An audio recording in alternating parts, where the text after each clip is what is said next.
And a good Friday night, everyone. Thanks for joining for this Tropics After Dark, presented by Malone Roofing Services. As always, we do appreciate our sponsors and our partners that join us for this season. And so Malone has been with us for a couple of years now, so we do genuinely appreciate them.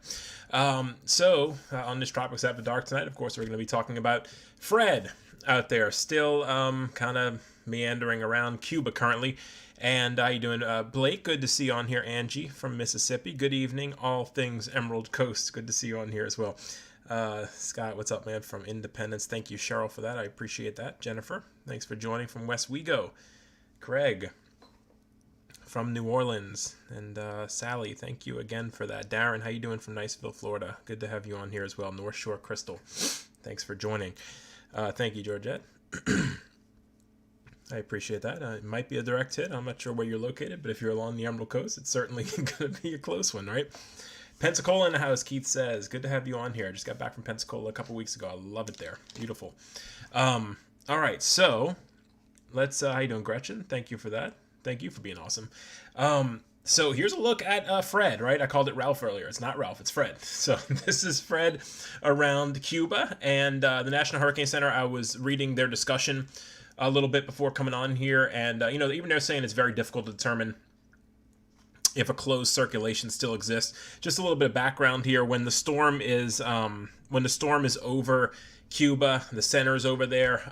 They're not allowed to fly over, do the Hurricane Hunter flights because of Cuban airspace and rules and regulations about that. I'm not sure the exact rules, but anyway, they can't fly into the system when the storm is actually above Cuba. So as long as the center's there, all they can really do is just kind of guess where the center is and the motion. They can kind of look at the satellite. Well, on the visible satellite today, and even the infrared that we're looking at right now, it's very hard to determine what is going on, with this storm and where the center of circulation is. We're going to really need to wait till tomorrow, once they can start flying into this again, and once it's back over water, to be able to kind of determine if there is a low-level center and where it's located, if there is one. Remember, this thing has been struggling.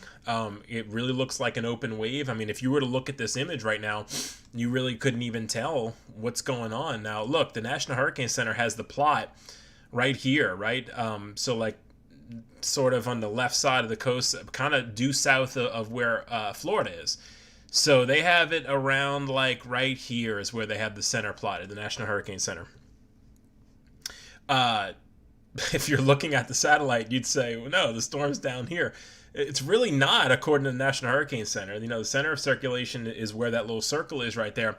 And, we're just kind of seeing some of these storms kind of bubbling up and little outflows kind of going to the south a little bit. But the center is well to the northwest of where all the convection is. But what's been happening is, because the center is just so erratic and it's very inconsistent, and this is what happens with storms that are not very well formed.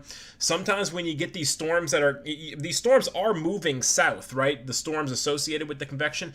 And sometimes it actually helps to nudge the center maybe in that direction, or nudge it a little bit to the west. It doesn't have a very consistent motion right now. And that's what I was saying the other night. If you've been with me for the last couple of nights, I was talking about the scenario where if it stayed above Cuba and in the water, and took a route which was originally expected like this between the two land masses, then we might have a better handle on what's going on. And that's why the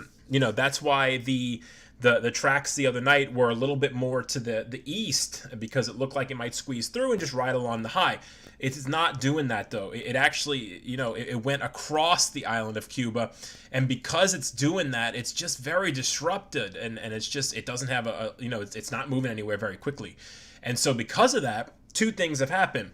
The forward speed has slowed down, and the actual landfall has slowed down now. Remember, we were looking the other night, it looked like landfall was going to be on Sunday at like 6 p.m., but now it's pushed back to Monday, and I'll show you that in a second. And the tracks have shifted to the west because it's not going anywhere fast. And look, we're not done with, I don't think we're going to see any major shifts, but until this thing gets back into the water tomorrow, and we have a center of circulation, we're going to need to see where it reforms, because sometimes these centers reform places where you don't expect them to, and that shifts the models all over again. So, right now, like I told you the other night, remember, I think it was 2 nights ago, we were looking at the center around like Tallahassee coming in, like once it made landfall, it would be east of Apalachicola and then Tallahassee.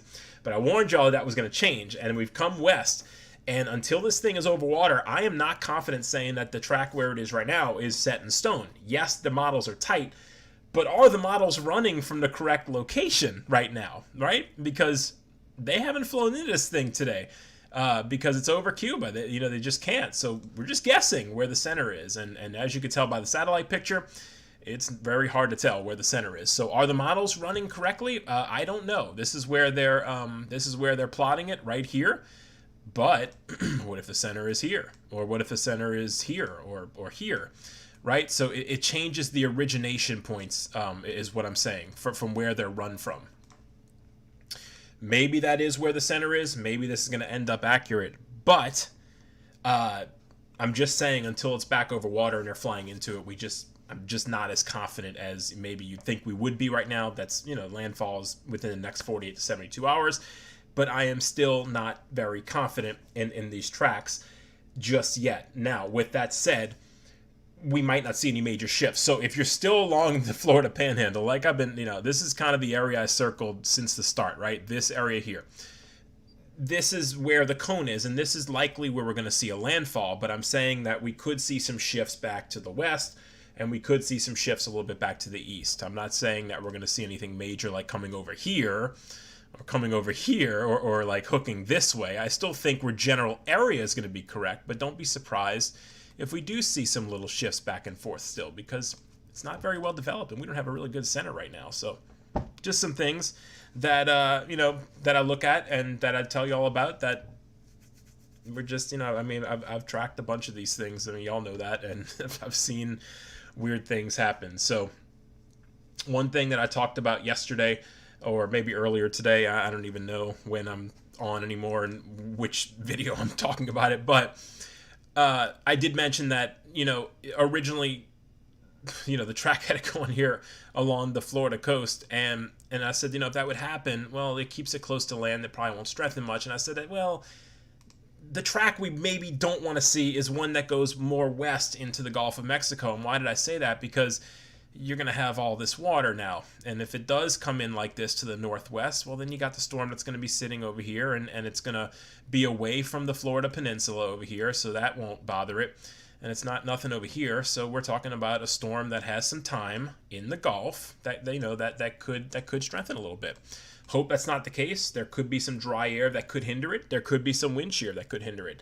But if we were going to see strengthening, this would have been the track that would allow it to do it, is kind of the point I'm trying to make there. I mentioned that in the page earlier, that this is not the track that we wanted to see. This is the one that takes it away from land the most and over the water for the most amount of time. And, the tricky tropics can do things sometimes. It doesn't take long for things to strengthen given the right opportunity. Now, it doesn't look like the Gulf's going to be perfect as far as upper level winds go, but it is going to be over water for a little while, and it is going to have some time to do it. So something that we're going to have to monitor very closely. Going back to the satellite here, again, not much to look at there. Not very impressive. Tomorrow, like I've been saying from the start, is the big day. That's the day it gets back over the water and, into the Gulf.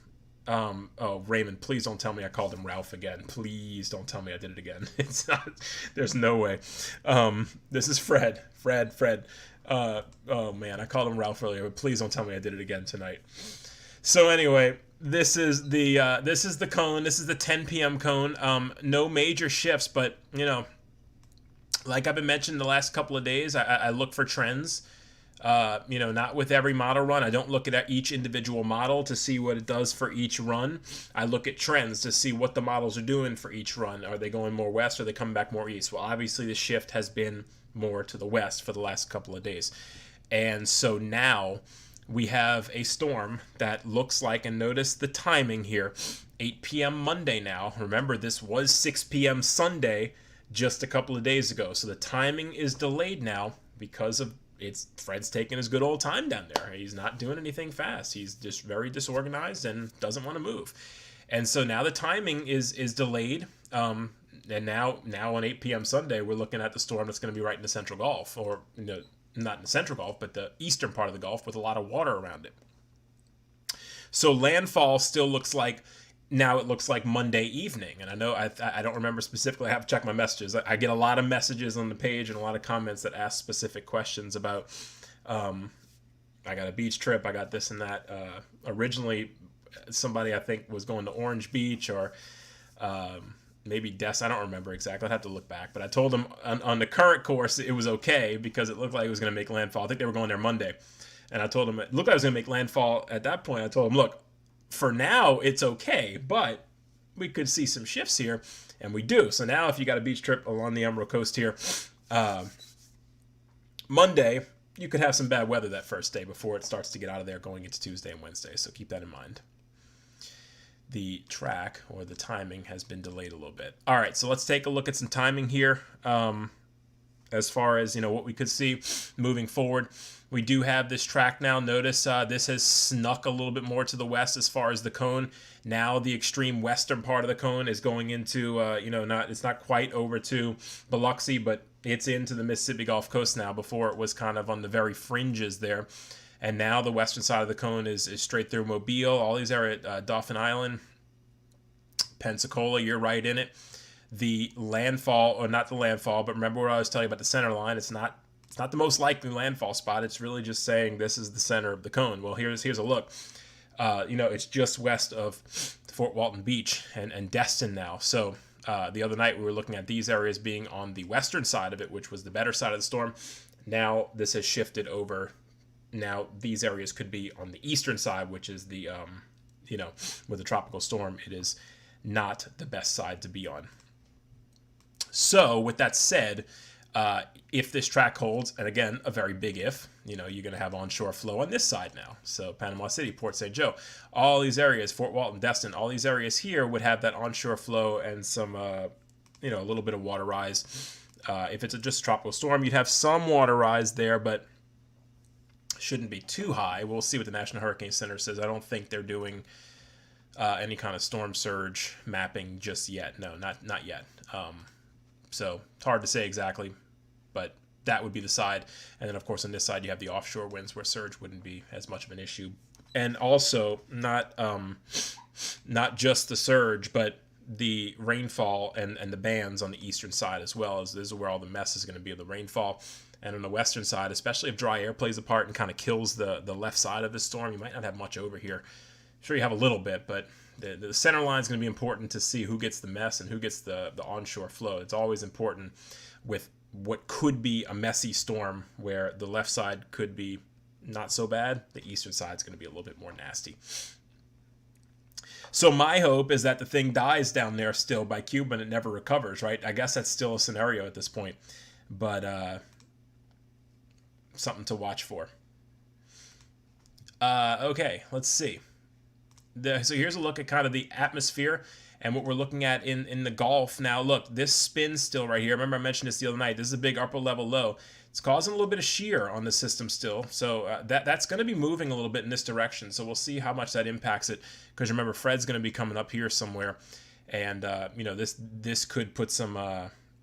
could put some shear onto the system. And again, there's a little bit of dry air in the Gulf right here too, so we'll watch that. And this is what I'm talking about here, because this kind of shows the evolution of this storm. So as this moves to the north, notice that dry air that is in the Gulf right here. Do we start to see it maybe trying to wrap into the system a little bit?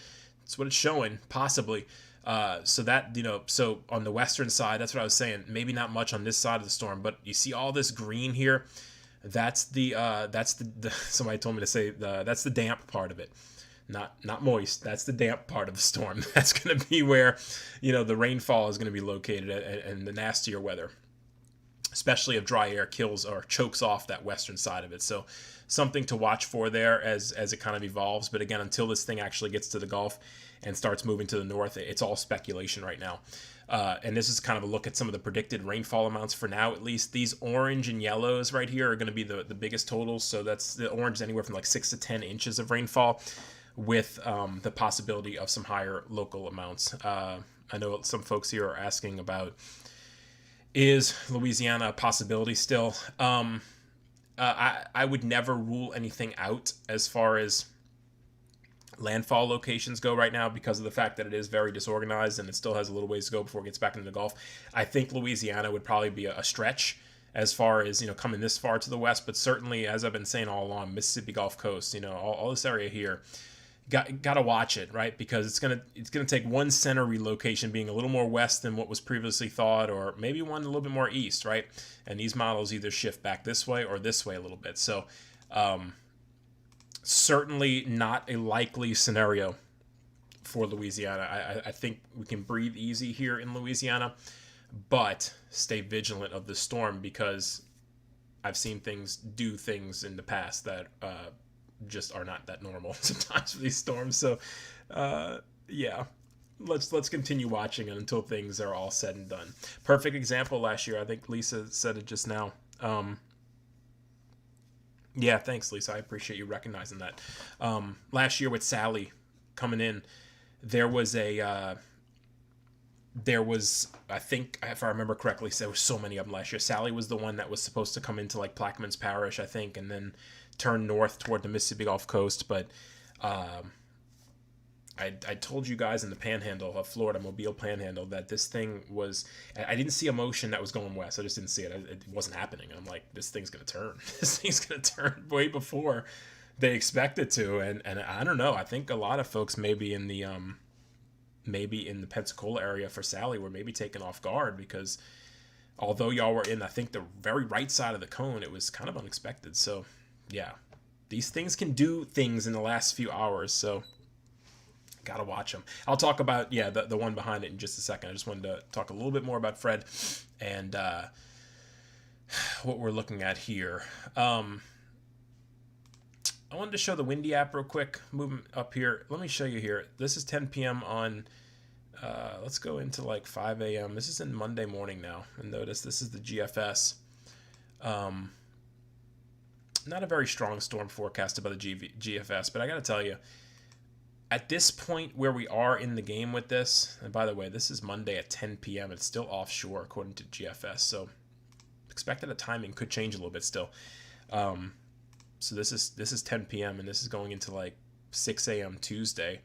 This is Tuesday now, and now you see that landfall close to Panama City. Then again, this is just a GFS. We'll switch over to the European model, and the European model is a little bit faster here. This is 10 p.m. on the European model, or 7 p.m. on Monday, and notice where the European model has it, just south of Fort Walton Beach. And so very close, actually. This is very close to where the thanks to you, we evacuated Gulf Shores Thursday. Oh, that's awesome. That's awesome to hear, Melissa. So this is what the European model is indicating for Fred, and this would be Monday at 8 p.m. This is very close to the National Hurricane Center's track, right? This is the National Hurricane Center's track, and their center line is just around Fort Walton. Now, this is 7 p.m. on Monday. Notice that the National Hurricane Center does have it as a 60-mile-per-hour storm with gusts to 70. Okay, so that's getting in the higher range of tropical storms. This would be 15 miles per hour off of a Category 1 hurricane. Some folks have asked me, can this get to a hurricane? It certainly can. But it's really going to depend on what this does in the next 24 hours or so as it comes off of Cuba. Does this thing start to get its act back together? Because the longer it takes to get back together and looking somewhat tropical again,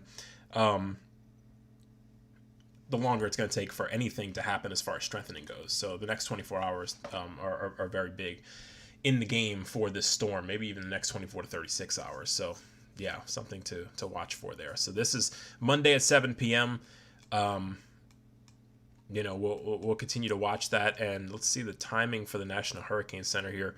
They have this still as a depression tomorrow at 7 a.m. They forecast this to become a storm again at like 7 p.m. tomorrow night. So yeah, almost about 24 hours from now, they expect this to maybe start getting its act back together. So interesting to say the least with this storm, right? Again, the most likely landfall now looks to be the western part of the Florida Panhandle. But folks to the left of this, the west, all these areas over here, gotta watch this because the trends have certainly been to the west, and what's to say they won't go back that direction as we go into tomorrow. So we could still see some shifts. Could we see shifts back east? We absolutely could. If I think if the storm starts to get its act back together a little bit faster, we might see shifts back in this direction. So something to watch for as we go into the next 24 hours or so. So that's the latest on Fred, Tropical Depression Fred. We have Tropical Depression now, number 7 out there in the Atlantic. This is a look at that one. This is way out there, even east of the Lesser Antilles. Not looking very impressive right now. Doesn't really matter what it looks like currently out there in the Atlantic, because things aren't really going to start happening with this one until we get a little bit farther down the line. This is 7. This is going to be Grace sooner than later, I'm sure. And the tracks for this one, yeah, I mean, that doesn't help one bit.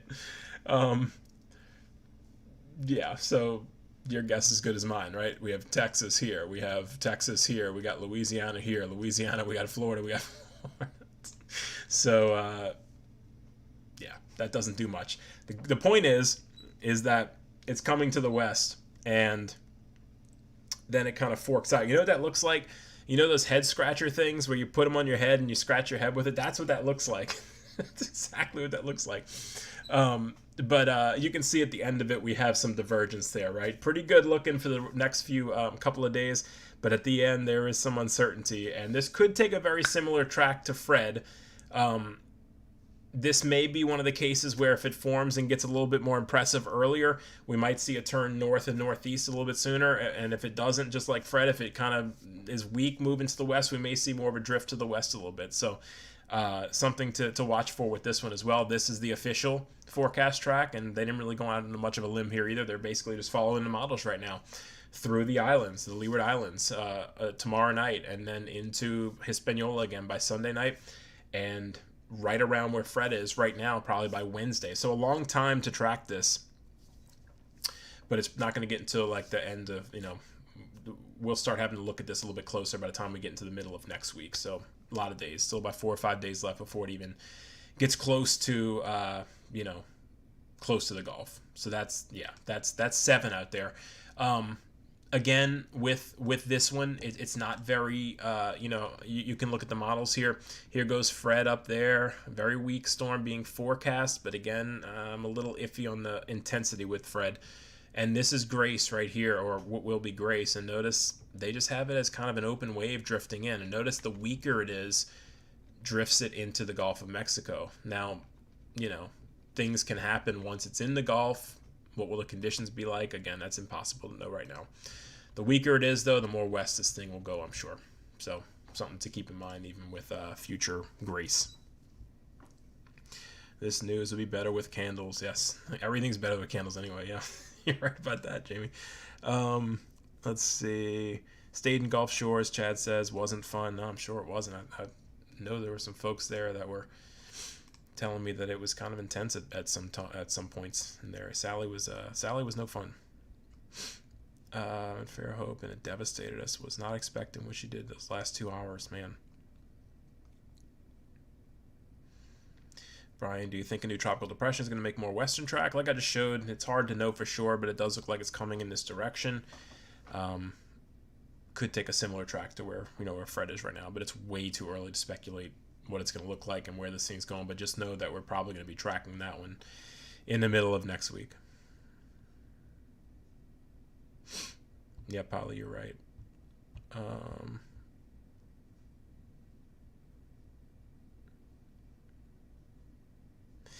Yeah, heard about that. Let's see. It is what it is. You're right. It is what it is. And nothing you can do about it, right? You just got to track these things and report on them and hope they're not too bad. That's really the only thing you can do. It's kind of helpless, actually, in the tropics, right? Okay, so that's the latest on Fred. We're going to start to see kind of a hook. Oh, and something else interesting to mention here on the National Hurricane Center. They still have the motion here at west at 12 miles per hour. But again, like I mentioned to you, they're not flying into it currently, so they're really just kind of guessing on direction. But with that said, we should start to see more of a northwest or west-northwest motion start really like now, right? If this track and this cone is going to verify, we would really have to start seeing that motion more in this direction. the more west that it continues, as long as the National Hurricane Center has the western motion as their direction, then obviously this bottom part of the cone maybe becomes a little bit more likely. So I don't know. Just something I'm noticing there as far as their motion goes. We should really start to see more of a west-northwest motion with this really in the next 12 to 24 hours or so. So that's the latest on Fred. Not the time to panic or anything. It's just the time to, keep an eye on this. Hopefully that hopefully it does behave itself once it gets into the Gulf and it doesn't try anything funny like a rapid strengthening session or something. We don't want to see that. Hopefully this does stay really just a mid-grade tropical storm once it's back in the Gulf. Well, the first hope is that it just dies and we have a remnant that never does anything. And I guess that's possible, but maybe not the likely scenario. The National Hurricane Center, we'll trust them. They think it's going to become a tropical storm. We'll go with them. They say 60 miles per hour approximately at landfall. So hopefully that's all it is. I mean, 60 miles per hour, that's still decent. If you're around the center there, right, you'll have, there's the potential to see maybe a few power outages with that. I don't know, even the gusts coming up to 70 maybe. You'll certainly have the chance to see some power outages with that. So, yeah, hopefully this doesn't play any games and get up to a Cat 1 hurricane, although that's on the table. But it's kind of not a likely scenario, but it certainly is a scenario that is possible. So, again, Emerald Coast area, I've been telling you on the page, watch this, right? This is where it is right now. This is the most likely spot for landfall at the moment. The other night, this was the most likely landfall spot. So it's only been about 24 to 48 hours that we switched this pretty drastically. So does Fred have any more tricks coming? Maybe. We'll see what the trends do. We'll see what the trends do, with the models. I'll watch, follow the page. I'll stay with the overnight models tonight. As far as Fred goes, let me see if I can reload this and see if we have any of the later model coming in. This is the late GFS coming in at midnight, so I doubt we're gonna have all the. Yeah, that's the farthest it goes. I'll watch this though as it comes in, and I'll post anything on the page if it does look like any funny business is happening with this. So. And then I'll be up for the overnight out, the models, the European model at 1 a.m. and the model runs at 2 a.m. This is the time of year where I don't sleep much. So stay with the page and I'll post those models later on tonight, the old After Dark update that I usually do for the After Darkers that are up with me. So that's the latest on Fred right now. Again, there's the latest track. Looks like Monday evening landfall, possibly as a mid to upper grade, whatever you want to call it, tropical storm. Thank you guys for watching tonight. I hope y'all hope this was useful for everyone. Share this video if you would like. Thanks for joining for this Tropics After Dark, presented by our partner and sponsor, Malone Roofing Services. We appreciate them. And everybody stay safe and stay on top of this and keep watching and stay with the page. And I'll continue to keep y'all updated on everything that has to do with Fred and everything that's going to have to do with Grace right behind it, and then I'm sure we'll have a bunch more coming. I hope not, but it's that time of year, right? We have to be ready for it. So good night, everyone. Good night, Darren, and I will see y'all tomorrow, I'm sure.